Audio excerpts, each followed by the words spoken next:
So every single year, I like to make a video or at least a little compilation of the best performing cheap iPhone that I could probably recommend to the majority of people out there. Now this iPhone still has to be supported with software for the most part and still has to be a decent deal that probably will still be a good deal for the next like 2 years or so. And that iPhone has to be, in my opinion, as of right now, probably the iPhone 11 Pro. I think this iPhone is probably the overall, just the overall best iPhone that I can probably think of. But also when it comes down to that price tag and the performance that you're getting, this is one of those devices that just stands on its own. And it is a very, very good phone from that perspective alone. Now, I want to hit on at least the performance and the chipset and everything like that. First of all, this device is killing it in terms of its chipset. That Apple A13 Bionic chip, although it's definitely not like the best performing chipset of all time, I think Apple knocked it out of the park with that device, and I still think it's a very, very good phone when it comes down from that perspective alone. When you're having a device like an iPhone 11 Pro, this is probably one of the, I would say probably the better performing devices out there,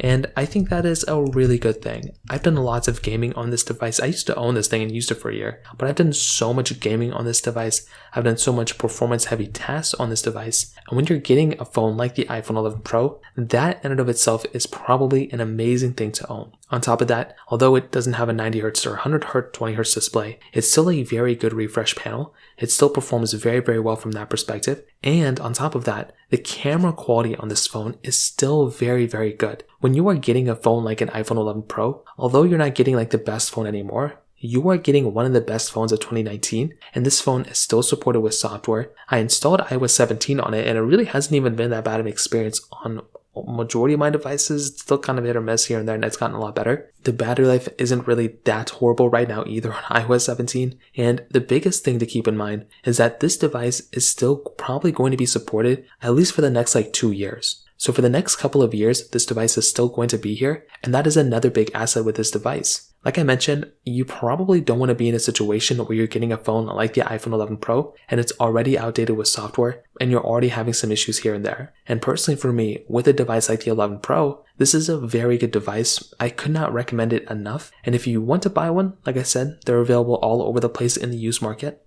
And it probably makes a lot more sense to buy something like an iPhone 11 Pro than buying something like an iPhone XS, XR, XS Max, especially something like an iPhone 10 as of this point. So that pretty much covers it up. If you have any other thoughts or questions, let me know in the comment section below. Hit the like button, that would mean so much, but definitely hit that subscribe button. More importantly than everything else, I love every single one of you guys. Hopefully I'll catch you guys in the next video. Peace out till then.